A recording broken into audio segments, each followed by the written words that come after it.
है everyone, this is me Sonia और इस वीडियो में हम डिस्कस करेंगे टाइफाइड फीवर के ऊपर। So what is typhoid fever. आप सब में से किसी ना किसी को तो ये फीवर हुआ होगा और उसने साइन और सिम्टम्स को भी नोटिस किया होगा। ओके, सो आज हम इसको डिटेल में डिस्कस करेंगे कि टाइफाइड फीवर है क्या, वो किस तरह से ट्रांसमिट होता है, उसका काज क्या है, उसके साइन और सिम्टम्स क्या हैं, किस तरह से उसको हम डायग्नोज कर सकते हैं और उसकी प्रिवेंटिव मेथड्स क्या होते हैं, इसकी ट्रीटमेंट क्या है और कौन कौन सी वो डाइट्स हैं जो कि हम यूज़ कर सकते हैं ड्यूरिंग टाइफाइड फीवर और कौन सी वो डाइट है जो कि हम अवॉइड करेंगे during typhoid fever. Okay, so start करते हैं अपने लेक्चर को। टाइफाइड फीवर सिंपली ये एक लाइफ थ्रेटनिंग इन्फेक्शन है जो कि बैक्टीरिया से काज होता है। अब वो कौन सा बैक्टीरिया है? Salmonella typhi. टाइफाइड फीवर को हम एंटेरिक फीवर भी बोलते हैं। अब एंटेरिक का मतलब है स्मॉल इंटेस्टाइन, बिकॉज जो सल्मोनेला टाइफी है वो अटैक करता है स्मॉल इंटेस्टाइन के ऊपर। दैट्स वाई हम इस फीवर को एंटेरिक फीवर बोलते हैं। Okay, it is usually spread through contaminated food और वाटर। अब जब मोस्टली ये स्प्रेड होता है थ्रू द कंटामिनेटेड, जो कंटामिनेटेड फूड है और वाटर, उससे ये मोस्टली स्प्रेड होता है। और उसके अलावा ये मोस्ट कॉमन होता है डेवलपिंग कंट्रीज़ में। बाकी डेवलप्ड कंट्रीज़ में ये कॉमन नहीं है, वहाँ पर इसकी प्रॉपर प्रिवेंशन है इसकी और बेस्ट हाइजीन्स मेथड यूज़ होते हैं वहाँ पर।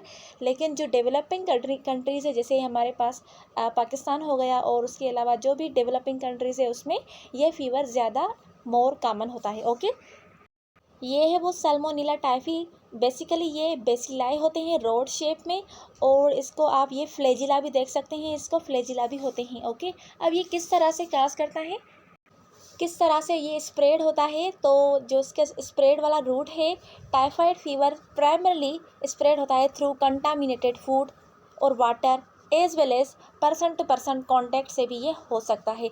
उसके अलावा bacterium Salmonella typhi which cause typhoid fever is typically transmit from faecal oral route. अब फीकल ओरल रूट का क्या मतलब है? फीकल ओरल रूट का मतलब है it's acquired through consumption of water और फूड। हमने वो फूड को कंज्यूम किया है या फिर उस वाटर को कंज्यूम किया है जो कि कंटामिनेट हुआ है, ख़राब किया गया है। किसके दौरान? फीसिस के दौरान ख़राब किया गया है। अगर वो फूड और वाटर हम कंज्यूम कर रहे हैं तो उसकी वजह से हमें टाइफाइड फीवर हो सकता है। Okay, so these are the routes of typhoid fever and it's also important to note ensuring the safety of water for consumption.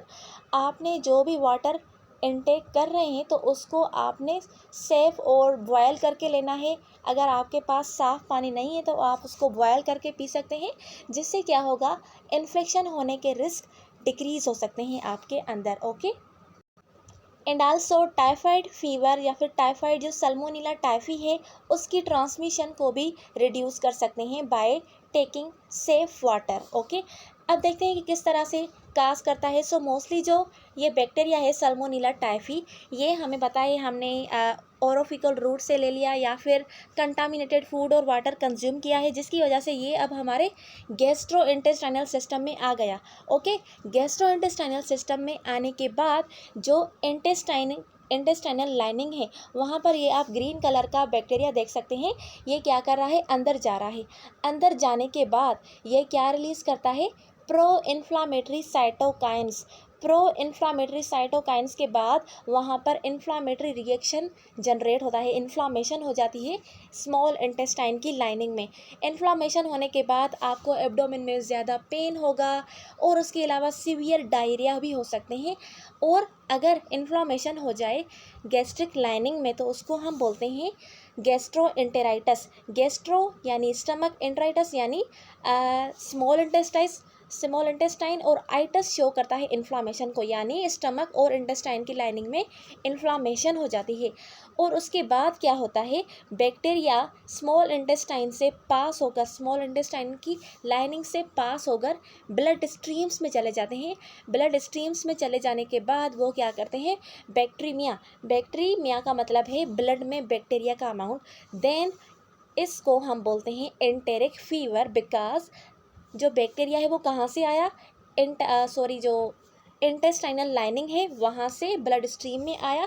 That's why we called enteric fever, और उसके बाद जो भी फोकल सल्मोनेला इन्फेक्शंस हैं वो हमें दिखने को मिलते हैं। Then what are the sign and symptoms of typhoid fever. अगर आपको टाइफाइड फीवर हो गया है तो उसकी साइन और सिम्टम्स क्या हो सकते हैं। सो साइन और सिम्टम्स में आपको हाई ग्रेड फीवर होगा, मोस्टली 104 to 105 डिग्री फ़ारेनहाइट तक आपका टेम्परेचर इंक्रीज़ हो सकता है। तो फर्स्ट जो साइन है इसकी वो क्या है, हाई ग्रेड फीवर। देन आपको वोमाइटिंग हो सकती है, ठीक है। वोमाइटिंग के बाद आपको डायरिया हो सकती है, क्योंकि इन्फ्लामेशन हो रही है तो इन्फ्लामेशन की वजह से सिवियर डायरिया आकर हो सकती है विथ म्यूकस और पस। और आल्सो आपको हेड एक हो सकता है, ठीक है, सर दर्द ज़्यादा कॉमन होता है। उसके अलावा चिल्स यानी आपको ठंड के साथ बुखार होगा, ठीक है, जिसमें आप ज़्यादा धूप में बैठना चाहोगे, ओके, ठीक है। धूप में बैठना आपको अच्छा लगेगा क्योंकि आपको जो बुखार है वो ठंड से होगा, शिवरिंग होगा आपको, ओके। देन आपको कफिंग होगी, ज़्यादा खांसी हो सकती है। उसके अलावा loss of appetite. Loss of appetite का मतलब है आपको भूख नहीं लगेगी, जिसको हम सिंपली बोलते हैं anorexia. Anorexia is the medical term which is used for loss of appetite. आपको भूख नहीं लगेगी during the typhoid fever. And then आपकी स्किन के ऊपर रेड स्पॉट्स, जिसको हम रोज़ स्पॉट्स भी बोलते हैं, वो आपकी स्किन के ऊपर आना शुरू कर देंगे अगर कंडीशन सिवियर होती जा रही है, ठीक है। देन ये सारे इनके साइन और सिम्टम्स है। So it's important to note that these sign और symptoms usually develop after 1 or 2 weeks after infection with Salmonella typhi. अब आपने ये भी नोट करना है, जब आपका कॉन्टैक्ट सल्मोनेला टाइफी बैक्टीरिया से हुआ है तो उसके बाद आपको 1 या 2 हफ्ते में ये सारे साइन और सिम्टम्स दिखने को मिलती हैं।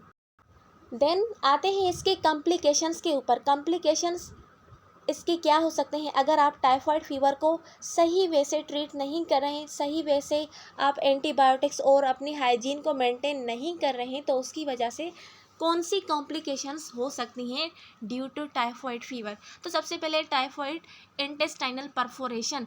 टाइफाइड की वजह से इंटेस्टाइन में परफोरेशन यानी होल्स बन जाते हैं। So this is a serious complication that involves development of hole in the wall of intestine. इसमें इंटेस्टाइनल वॉल में होल बन जाएंगे जो क्या काज करेंगे, पेरिटोनाइटस। पेरिटोनाइटस क्या है, इन्फ्लामेशन ऑफ पेरिटोनियम कैविटी, क्योंकि इंटेस्टाइन वाला जो बैक्टीरिया है वो अब पेरिटोनियम कैविटी में आ रहे हैं थ्रू द होल की मदद से वो बाहर आ रहे हैं और वहाँ पर वो इन्फेक्शन काज करते हैं और इन्फ्लामेशन करते हैं, जिसको हम पेरिटोनाइटस बोलते हैं। So this is the first complication of typhoid fever. Then we have another which is gastrointestinal haemorrhage. Gastrointestinal haemorrhage का मतलब है जीआई ट्रैक्ट में हेमोरेज और ब्लीडिंग होना, उसको हम गैस्ट्रोइंटेस्टाइनल हेमोरेज बोलते हैं। अगर आप उसको ट्रीट नहीं कर रहे हैं तो ज़्यादा अमाउंट में इन्फेक्शन अगर होगा, इन्फ्लामेशन होगी, जिसके बाद क्या होगा, आपको ब्लीडिंग होगी। और ब्लीडिंग किस तरह से होगी, आपकी वोमिटिंग में ब्लीडिंग होगी। और उसके अलावा जब आप स्टूल पास करोगे तो स्टूल का कलर डार्क होगा ड्यू टू ब्लड। और ज़्यादा अमाउंट में ब्लीडिंग होने की बजाय ज़्यादा अमाउंट में ब्लीडिंग होने की वजह से आपको एनीमिया होगी, क्योंकि एनीमिया में हमारे पास ब्लड की कमी होती है। Then we have hepatitis. Hepatitis भी अगर हो सकता है due to typhoid fever, because it can lead to inflammation of liver, ठीक है। इन्फ्लामेशन लिवर की काज कर सकता है, जिसको हम हेपाटाइटिस बोलते हैं। हेपा का मतलब होता है लिवर और आइटस का मतलब होता है simply inflammation. So which can cause additional complication and require careful management. अब आपको अगर हेपाटाइटिस हो गई तो इसके लिए आपको एडिशनल मैनेजमेंट, केयरफुल मैनेजमेंट चाहिए होगी ताकि आप उसको प्रिवेंट कर सकें, okay. Then we have another complication which is cholecystitis. Cholecystitis यानी इन्फ्लामेशन ऑफ गॉल ब्लैडर, जिसको हम कोलेसिस्टाइटिस बोलते हैं।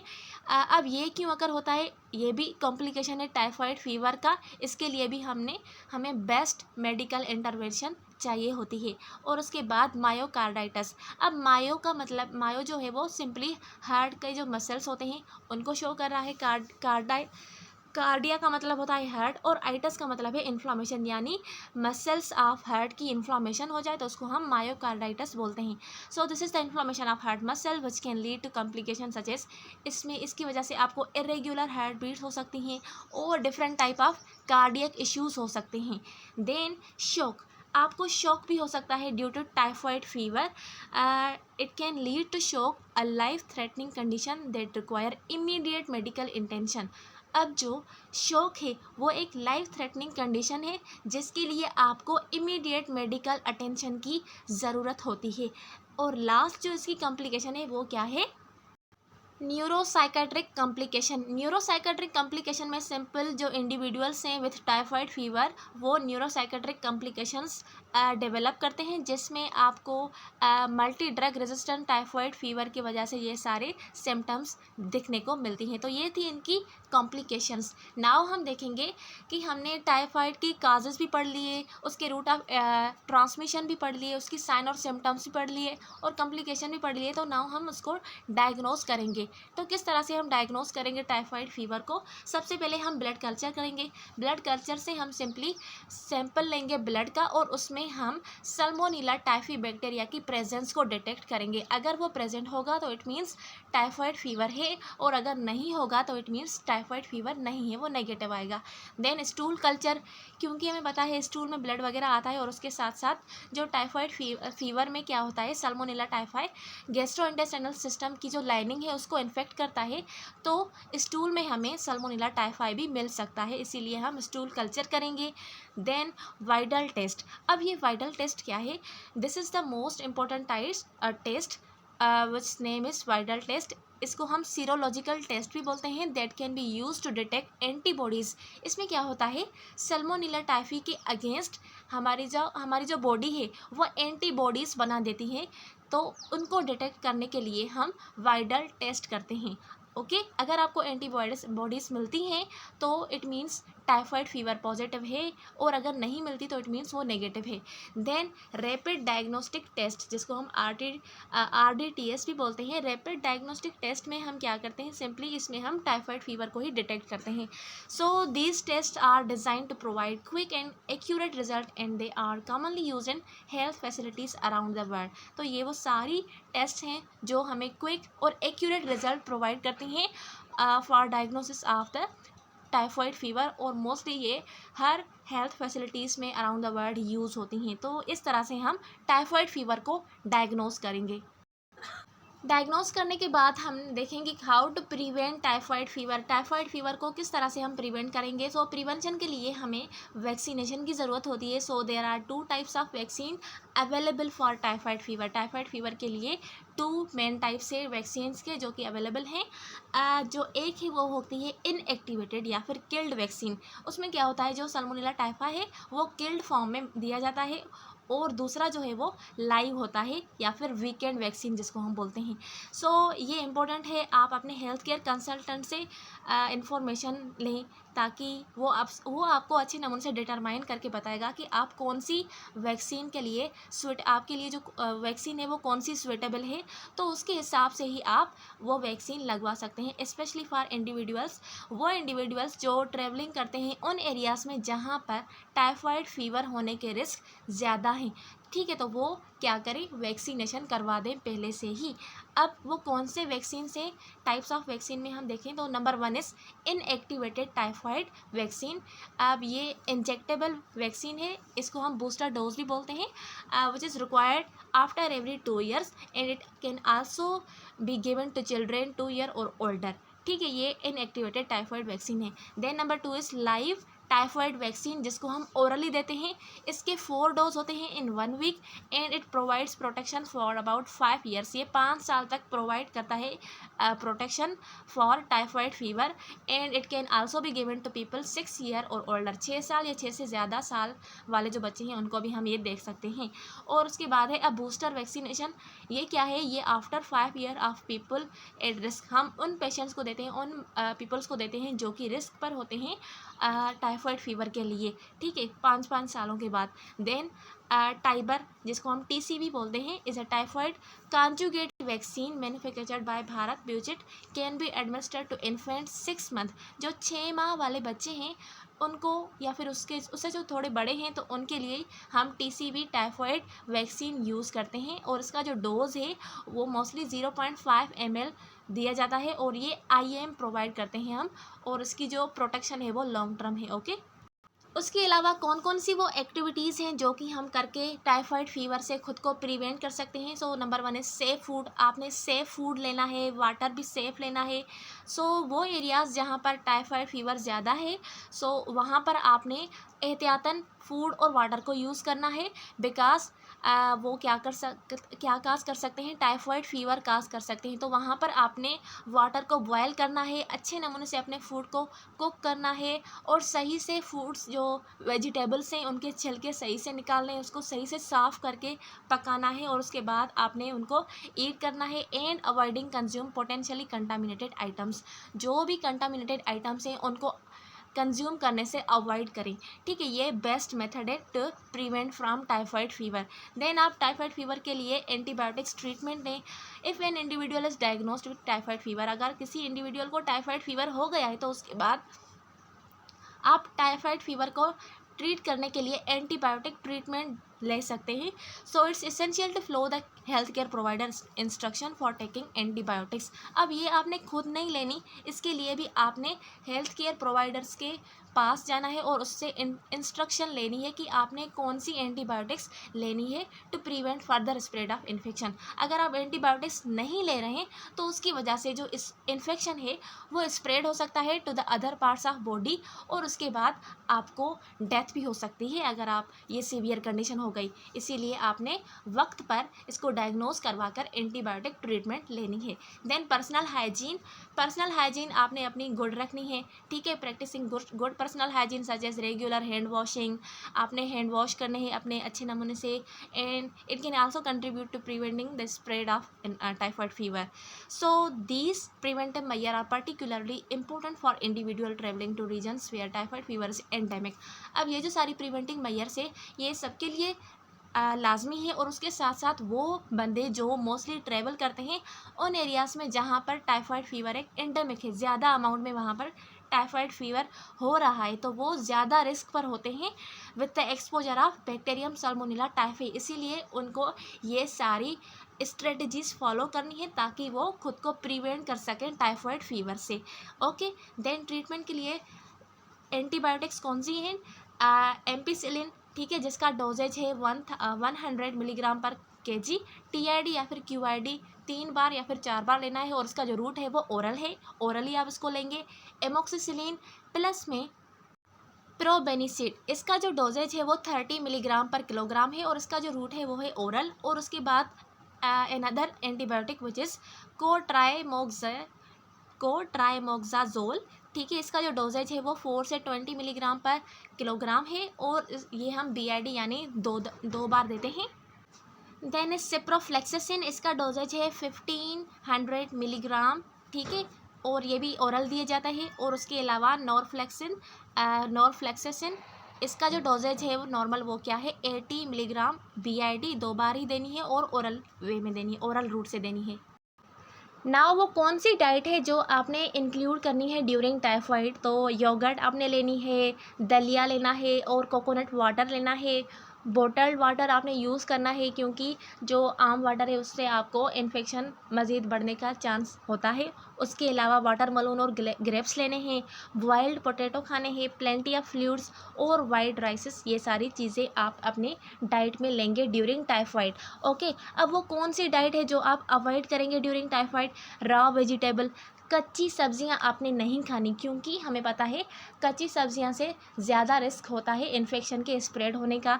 That's why you have to avoid raw vegetables. Whole grains आपने नहीं लेने, फैटी फूड्स भी नहीं लेने, क्योंकि आपकी जो गैस्ट्रोइंटेस्टाइनल लाइनिंग है वो अभी इतनी स्ट्रॉन्ग नहीं है। ओके, सीड्स का ज़्यादा अमाउंट में यूज़ नहीं करना क्योंकि उसमें कोलेस्ट्रॉल और ऑयल वगैरह होता है।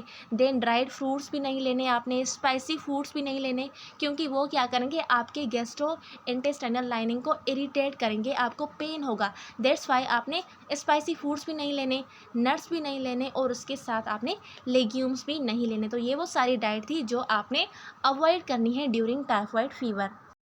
सो that was the whole concept about typhoid fever. अगर वीडियो अच्छी लगी हो तो वीडियो को लाइक और सब्सक्राइब करना ना भूलिएगा। थैंक्स फॉर वॉचिंग, मिलते हैं अगले वीडियो में, तब तक के लिए अल्लाह हाफिज़।